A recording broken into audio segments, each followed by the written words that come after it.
Hi, I am Manisha Riyaz. Welcome to glitz vision USA. तो बात करेंगे माटी से बंधी डोर की, जिसमें हमने पहले देखा था कि रणविजय जो है वो वेजू को कहता है कि वो अपनी जिंदगी में आगे बढ़े, मूव ऑन हो, और इस तरह की उनकी कन्वर्सेशन होती है। और अब हम देखते हैं कि वेजू जा रही है वहां से, और रणविजय एकदम सोते से उठते हैं और वेजू को आवाज देते हैं। और जो उनकी जया हैं, वो देखती हैं कि वो किस तरह से वैजू के लिए इतना परेशान हो रहे हैं।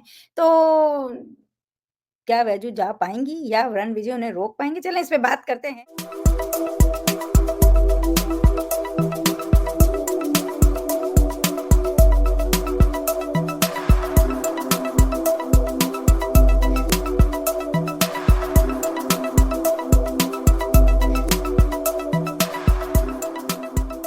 तो बताइए मनीषा जी, पहले हमने देखा a version where we thought कि things are very sorted from Ranvijay side, कि जिस तरीके से उन्होंने बात की थी वैजू से कि she has to move on in life, and now we are seeing something where he is highly disturbed by the fact that she is no longer there in that house.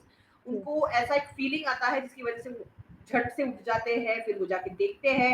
Jaya tries to tell him that दीदी वापस आ जाएगी, मतलब she is not हाँ, taking it so seriously because obviously she doesn't know what is going on in between these people, right, कि क्या conversation हुई है, इनको कुछ नहीं पता है। तो वो बहुत लाइटली, बहुत कैजुअली उस चीज को ले रही है कि दीदी वापस आ जाएगी। और रणविजय को कहीं ना कहीं वो एहसास है कि शायद बैजू वापस ना आए because of the conversation they had और वॉट एवर हैड हैपेंड।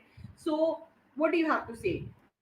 बिल्कुल, पहले तो ऐसी दीवानगी देखी नहीं कहीं टाइप ही मेरे गाना आ रहा था माइंड में। और आप खुद ही बोल रहे हो आगे बढ़ जाओ, और मुझे कहीं न कहीं झनक जैसा वाइब भी आ रहा था थोड़ा-सा। और ये बात सही है, ये हम सब मानते हैं इस बात को। जब आपका पहला जो रिश्ता होता है, वो पहला होता है और उसकी शादी हुई है रणविजय से, उसके लिए आसान नहीं है कि वो छोड़े और आगे बढ़ जाए। आप शायद उस टाइम उतने सीरियस नहीं थे, आपके लिए वो मैटर नहीं करता था, आपके लिए सिर्फ़ जया थी आपके दिल-दिमाग में। तो आपने उतना उस टाइम नहीं सोचा, लेकिन वो एक रिश्ता है, और जब इंसान का एक रिश्ता जुड़ता है ना, और वो भी किसी अच्छे इंसान से, तो कुछ ना चाहते हुए भी बहुत सारी चीज़ें आपके अंदर पनपने लगती हैं। और मुझे लगता है वही चीज़ रणविजय की हो रही है। उसको पहले तो वो एक बहुत ज़्यादा उसके साथ चीज़ों में इतना इन्वॉल्व रहा कि उसे उस टाइम एहसास नहीं हुआ।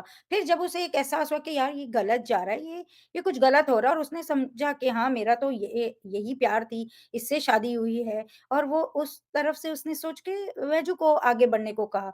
लेकिन वो आसान नहीं है, क्योंकि कहीं न कहीं बहुत सारी चीज़ें उसकी भी दिल से, वैजू से जुड़ती हैं, और जो हमें कहीं न कहीं पता भी था। इसीलिए मुझे हमेशा जो इश्यू होता है, वो रणविजय की जल्दबाज़ी के लिए होता है कि इतनी जल्दी क्या थी, जब एक शादी करके आए थे उसको तुमने सही से सेटल भी नहीं की चीज़ें, और तुमने दूसरे रिश्ते में चले गए, और तुमने इस तरह 2 लोगों के साथ अपनी जल्दबाज़ी में गलती की है। लेकिन हम ये जानते हैं कि उसके लिए भी जाना आसान नहीं है, और इसको भी एक एहसास तो अंदर आने लगा है, और ये खुद भी एकदम ऐसे हो जाता है कि मतलब वो क्या कर रहा है ना, वो इस तरह से एकदम वैजू के लिए। तो देखते हैं वैजू जा पाती है, चली जाती है, और फिर कैसे ये ही जाएगा उसके पीछे उसे शायद लेने, जैसे अक्सर होता है। तो क्या पता वो ही उसके पीछे जाए, उसे वापस लेकर आए। और अब किस तरह से 2 रिश्ते मैनेज करेगा, ये तो अब रणविजय ही डिसाइड करेगा। बट ये ज़रूर दिख रहा है कि उसके अंदर अब एक वाक़ई फीलिंग आ रही है। पहले जैसे हम हमदर्दी का नाम दे रहे थे, अब एक फीलिंग्स हो रही हैं, और जया के होते हुए वो कनेक्ट हो रहा है। तो देखते हैं क्या होता है, आप क्या बोलोगे? आपने एक बात बहुत सही बोली, द जल्दबाजी वाली बात।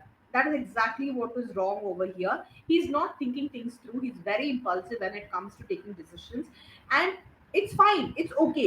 But when you have made a choice, you have to stick to that choice, no matter आपने वो इम्पल्सिवली लिया कि नहीं लिया, आपने लिया। And it is not that his decisions are small decisions. ये इस बात पे डिसीजन नहीं ले रहा है कि कल क्या खाएगा या कल क्या पहनेगा। No, he is talking about relationships. Jaya से शादी, वैजू को वापस लेके आना, वैजू को वहां से जाने के लिए कहना, मतलब to move on in life, and all these things are not small things, it's a big big things. And he is not thinking it through. उस मोमेंट में जो सही है या जो शायद एक सोल्यूशन दिख रहा है उसको, तो वो कर रहा है। बट लॉन्ग टर्म में is it effective? Of course not, because अगर वो अपने डिसीजन से खुश होता और अगर उसको लगता कि वो उसने जो बात कही है या जो उसने कन्वर्सेशन हुआ है उसका वेजू के साथ, if it was right, he wouldn't have woken up the way we saw. He wouldn't have been like feeling restless that she's not there at home. So commitment is not an option. Commitment is a choice. आपको continuously वो choose करना है, I have to be committed, चाहे वो बैजू हो या चाहे वो जया हो, pick a side, be committed to that person. तो देखते हैं क्या होने वाला है, बट क्लैरिटी बहुत जरूरी है। He needs to know what he wants and he needs to make that choice every day. अगर उन्होंने चूज किया है कि मुझे वैजू के साथ नहीं जया के साथ ही रहना है, even though I feel something for her, then he has to constantly make that choice every single day। या फिर अगर कल को उनको लगता है कि वैजू से ही मेरा है रिश्ता है एंड जया से शायद मैंने जल्दबाजी की या whatever, then he needs to make that decision also कि true. Okay, I need to tell Jaya the truth and I need to get Baiju back in my life. It has to be that clear. So let's see कि क्या होने वाला है।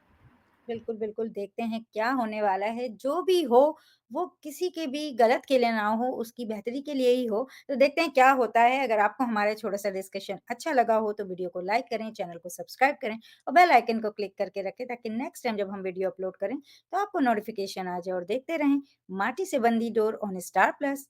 Take care. Bye bye. Hi, I'm Tanvi Dogra, and you're watching me on Glitz Vision USA.